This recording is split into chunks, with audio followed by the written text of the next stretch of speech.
Hi, Nate here from Nate's Marketing Solutions. Right now I'm going to show you how to optimize WordPress. Bottom line up front is if your site is slow to load, people are going to hit back before it even loads up, which means there will be less people on your site, less people to read your articles, blog posts, reviews, and less people to click on your affiliate links or look at your services. So having a slow loading website dramatically affects the amount of money you can make. WordPress does have plugins to help speed up your website. The plugin I personally use is WP Super Cache. There's also W3 Total Cache, and it's more technical. Personally, it's a little bit overkill for my purposes, so I just stick with WP Super Cache. Now, there's a neat little conversion loss calculator that estimates how much more money your site would make if you cut your load time down by 1 second, 2 seconds, 3 seconds, and the results are crazy. Let's take a look real quick. Now they did use a bunch of research to figure this whole chart out, so I guess it's pretty technical, but it's neat to look at. So let's say we have a website with 50,000 viewers. The average order is, we'll go with $100. Conversion, we don't have too high of a conversion rate, 3%. So 3 people in 100 people will purchase something. Will purchase our $100 product. The site speed is at 6 seconds. So if we happen to drop the site load speed down by 3 seconds, we'd earn an estimated $443,604 more.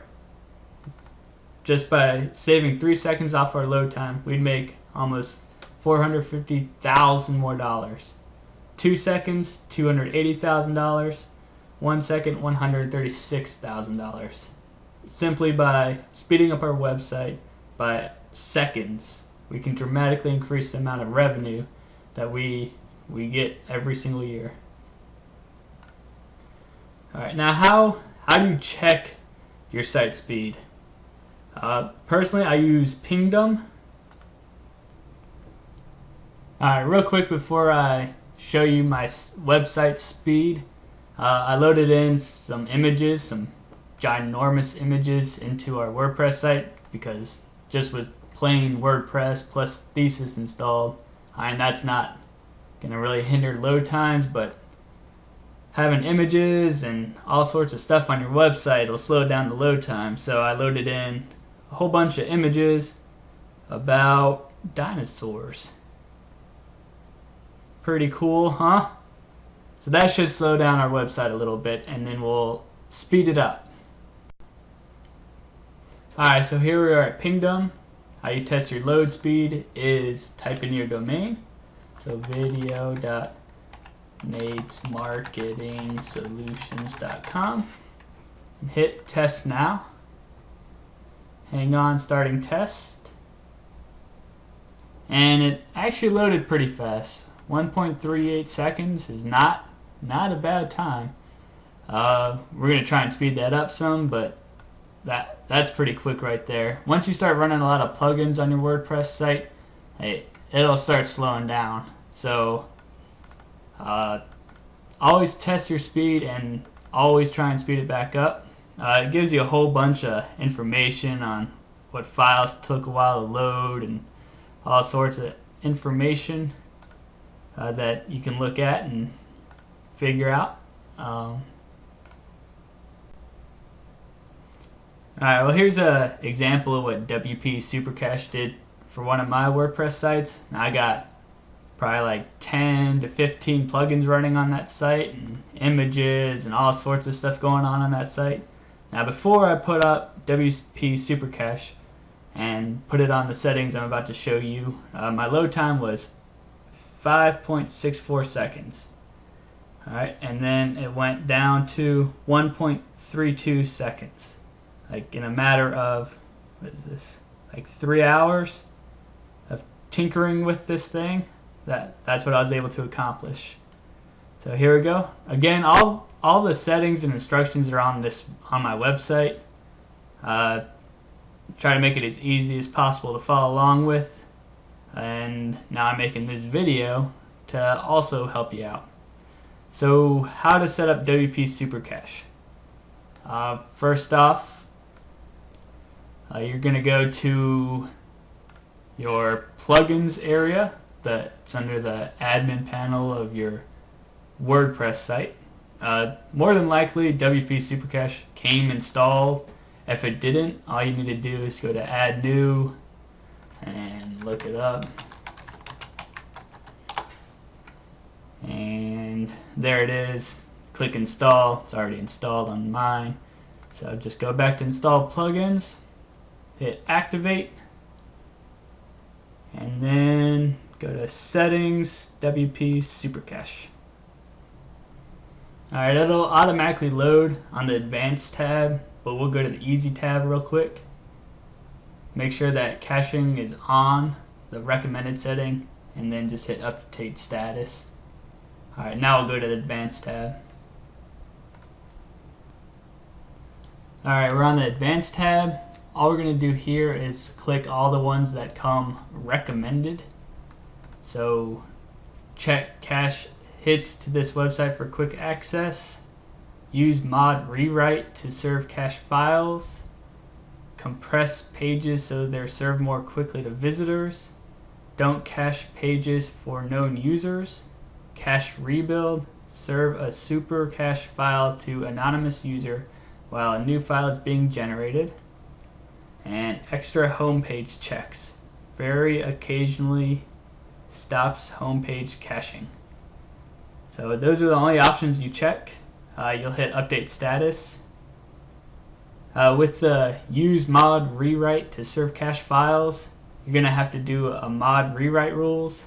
The first time you do it, there'll be a red box saying that you need to update the mod rewrite rules, so you'll just hit update, and it'll go in and it'll edit your htaccess file.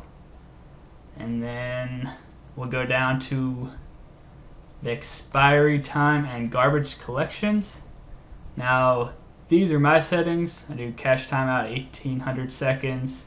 I set it on a timer setting for 3600 seconds, and then that's all I do for expiry time and garbage collection. Hit change expiration.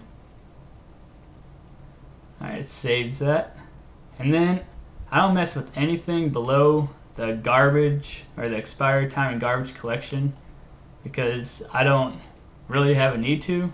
I know a little bit about what it does, but my website works, so I'm not going to mess with it. If it ain't broke, don't fix it.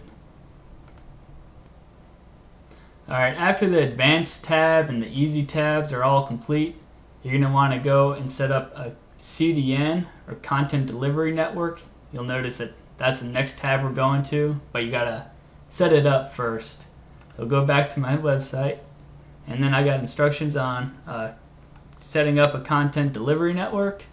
And a CDN is basically just a bunch of super fast servers that are located around the world that host certain aspects of your website, like the images, the cascading styling sheets, JavaScript, etc.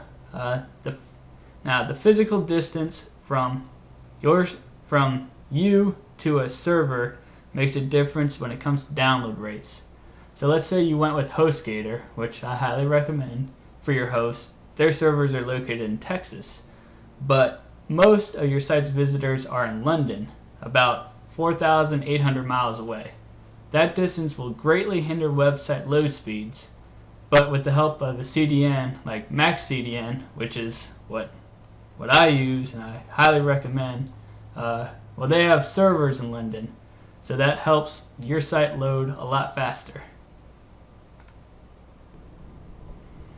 Alright, now we're on the CDN tab.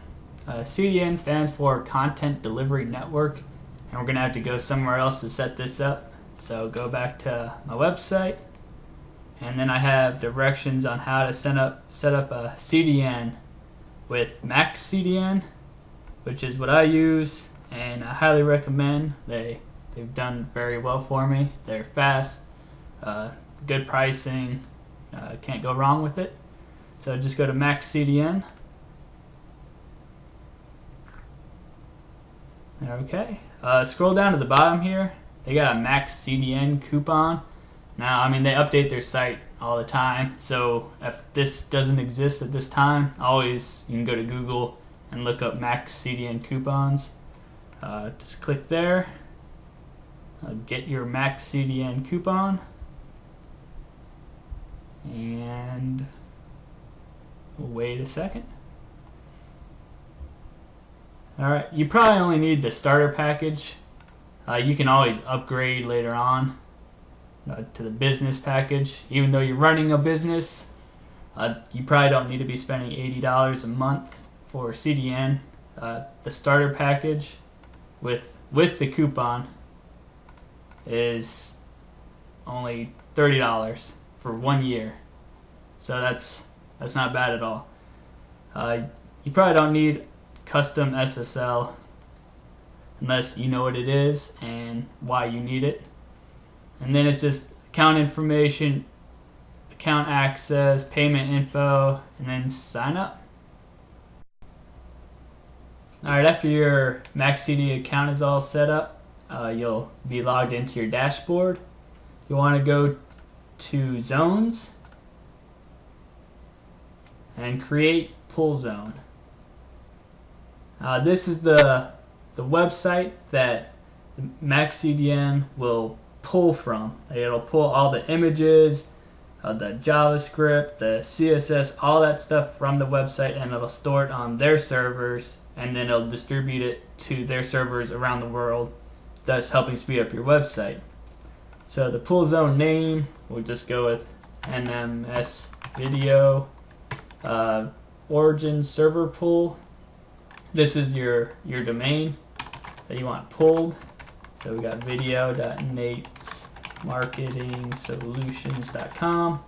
Label, this is the pretty label for it. So just video at Nate's Marketing Solutions. Compression enabled. Custom CDN domain. Now this is the domain name that your files will appear to be stored on.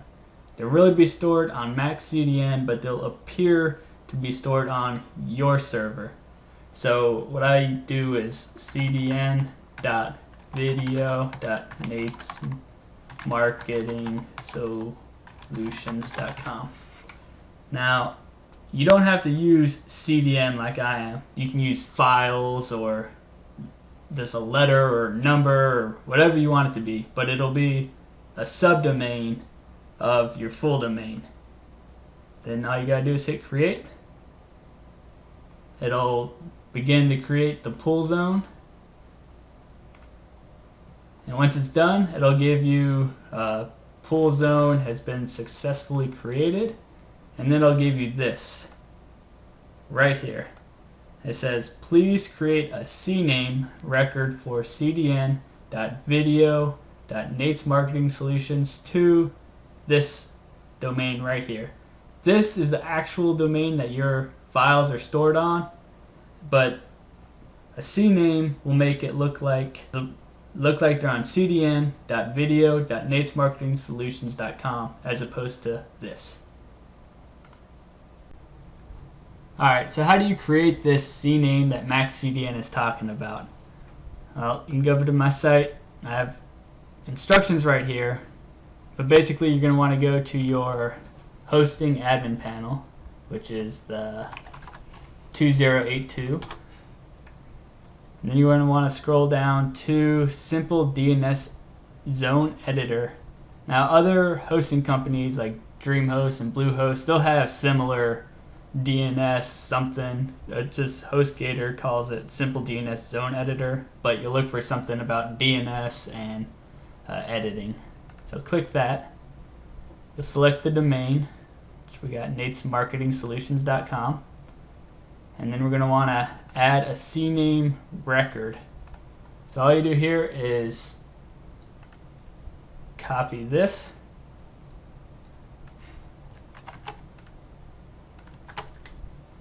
and paste it in the name box, and then copy this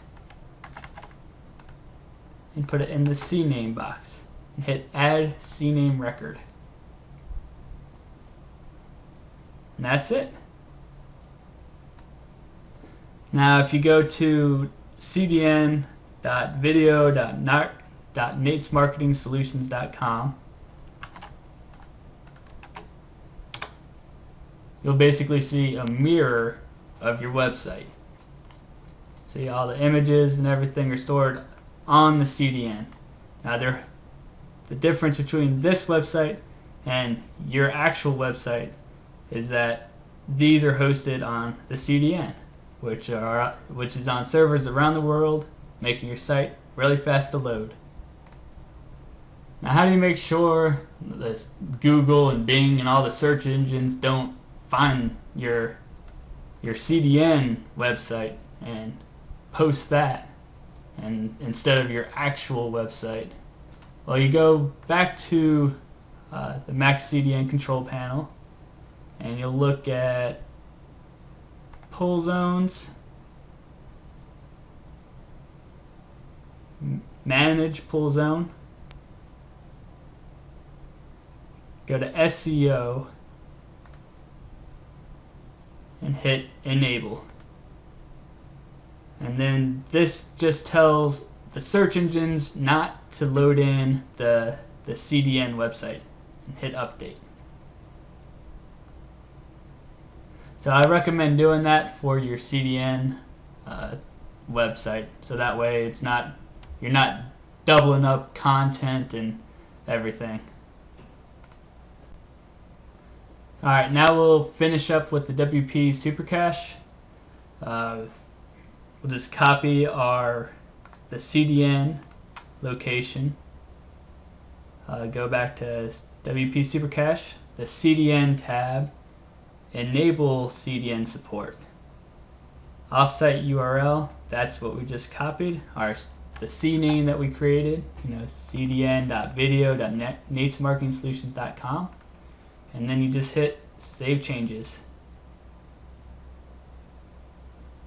Okay, now that we got the contents tab, which I do not mess with, preload, don't mess with that, plugins, don't mess with this tab, and I don't mess with the debug tab.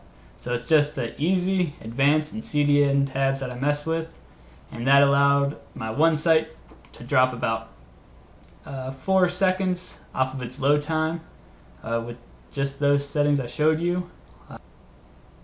Alright, now if you go to your WordPress site, and we'll refresh it real quick, we can see that the image is stored on our CDN, cdn.video.natesmarketingsolutions.com, whereas it used to just be stored on our server, but now, since we updated everything in WP Supercache, everything is now on the CDN.